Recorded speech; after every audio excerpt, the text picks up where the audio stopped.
how do you cope with the self-realization that you're not all that you could be, or maybe not all that people think that you are? Mm, yeah, it's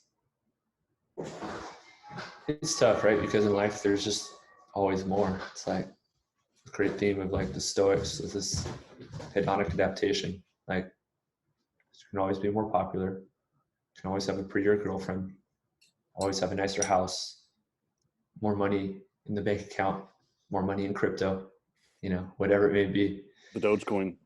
Yeah, so it's tough when you're thinking along the lines of that. Like last year, I was cut from the national team. I was like, well, that sucks. And then I was like, well, like no longer like Dustin White and Team USA. Like, feel it's like almost if you have these badges like for your ego and like someone takes it off, it's like no longer you have that. But I think that's where meditation again comes in, where it's like you have to go within, find what's important to you. What are your values? What are your priorities? And then just be your best version day after day, consistently. And when you can, be of value to the community. That's where I kind of go back to. And I love this mantra. It's like, what does my highest version look like at this exact moment?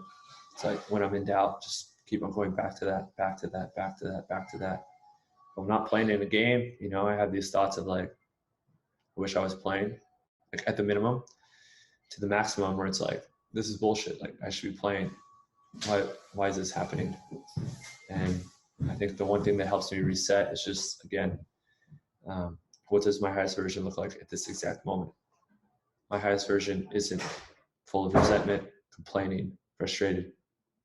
It's staying ready, supporting my teammates that are on the court, keeping the teammates that are off the court engaged, for a particular example. And I think just coming back to that phrase over and over and over. Like today, it's like, what does my highest version look like? Okay, I need to like get clear on, my partnerships I'm working on right now, make sure I'm doing everything I need to. I need to declutter my room. I'm at my parents' house for a couple of days until I move. Like, start like simplifying my life and like get stuff going with no easy buckets and finish some emails. That's what my highest version looks like. But maybe I go on social media, I see this and that and that. Now it's like, oh man, I could be doing that. I could be doing this. Why am I not there already? It's like, no. Like, let's dial it in and like get really specific to like this moment, this particular moment. What can I do? So I think always just coming back to this moment, and it's like asking yourself, like, my best version, maybe if I want to start a business, it's like, I got to start focusing on that.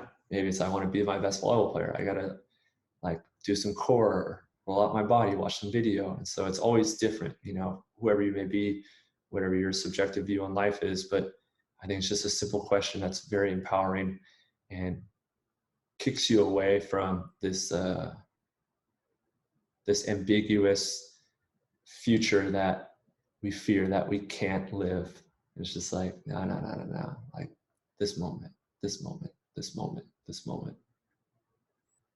Do you think that that feeling is similar to being in alignment with yourself? Yeah. I think it's important to get clear on your values and priorities. Like for a while before I got to Brazil, I was like, well, to be happy, and I just believe there's a straight correlation. It was like, we'll be on a good team, make a lot of money, play in a good league, have a hot girlfriend or girls love me, be popular, be famous, be on the national team. So I thought it was like a straight correlation to being happy. I got to Brazil and I was able to play with a couple players that had all of those things, like so rich. Like in Brazil, there's a huge like contrast in wealth. So rich, driving around Range Rovers, beautiful wives, beautiful family, always on TV. They've won like every gold medal you can imagine. Excuse me. But they were just so miserable, especially to people, especially seeing how they treated people that couldn't offer anything to them. And after a couple months, I was just like, man, like, I don't know about this. Like, is that where I want to go? And then a couple days later, I was I didn't play a match. They sat me. I wasn't playing that well, and I was sitting next to this kid, and his mom cleaned our locker room in Brazil, and she was making like maybe $20 a week, and he was like 14, and he would come out help her, and I just assumed he would be ashamed, like, oh, I have to help my mom clean the locker room. Like, oh, I'm so embarrassed. But he was always happy and always did it. And in my broken Portuguese, he had like a shanky like Puma watch, like a knockoff. And I was like, hey man, like really cool watch in Portuguese. Like, I really like it. And he said, oh, thanks. 2 days later, him and his mom came up to me like before practice, and the mom was like, he wants you to have the watch.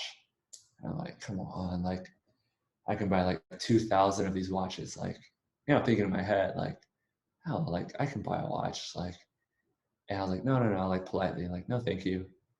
And she was like, no, like he wants to give you the watch. And Tim was like, please take my watch. And I was like, okay, yeah, like I can't say no. So I took the watch, and after that, like things really started to change, right? I was like, what are my values and priorities? Just to get rich, just to have money, just to, for all these things that like really aren't real. It's like this fake illusion of like worth or sense of self. And so I was like, you know what? I want to be like these two people. Like, I want to give, I want to be loving, I want to take less. I don't necessarily want to be poor, like dirt, like they're like dirt poor. I was like, I don't know if I want to be dirt poor, you know, but can there be a balance? And that's when I started like, I found Eckhart Tolle, and I started reading more mindfulness, spiritual books, going in a little bit to like, to the East, with regards to like pursuing Buddhism and seeing all the amazing alignments between Buddhism and Stoicism. But it's just like, man, I gotta get clear on like what's important to me. And I think what's important to me is enriching and empowering other people's journeys. So I think in a weird way, still playing with USA Volleyball, still being a professional athlete, I think I can connect at a much larger rate with those other athletes. So there is like kind of a clinging to still being that person. But at the same time, it's like if those things were to drop, maybe I have more free time, maybe I have more energy, I have more of a need to commit to that work, to be of more service. And so it's like, kind of going off on a tangent, but it's just this thought of like surrendering, just like, and I don't know what life has in store for me. I don't know what source, universe, God is going to take away from me or give to me, but it's just like continue to surrender. And that doesn't mean like to give up. It's like whatever's in front of me, I'm going to do the best job I can, commit to it, like all my heart, all my energy. And if something happens and it takes that away from me, just like surrender to what's happened and just like be very curious and open to what life is making room for me to move into.